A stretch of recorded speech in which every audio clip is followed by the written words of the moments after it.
हालिदिन्छु एकपट्टिको खडा मसला।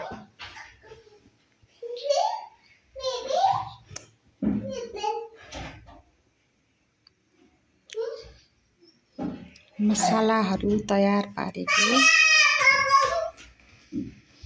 के हाल्ने हेर्नुस् यो बनाउनलाई।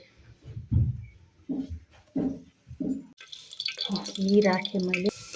खडा मसला र प्याज यतिको भइरहेछ।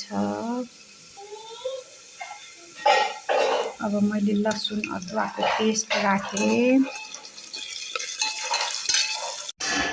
मसलाहरू पाकेर यतिको भयो।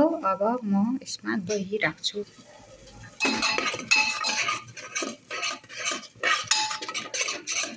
दहीलाई लो फ्लेममा पकाउँदैछु। अब दही राखेपछि यतिको तेल छोडिरहेछ।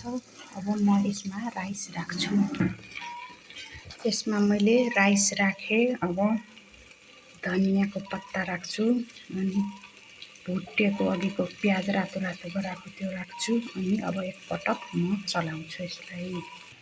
चलाएर यतिको बनाएँ। अब यसमा म राख्छु यो आलु,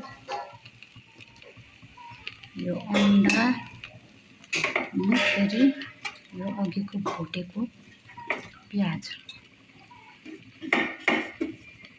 अनि बाँकीको धनियाँ।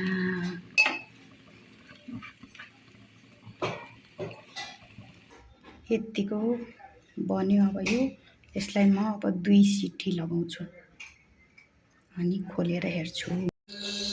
मङ बास्ना आउने तयार भयो।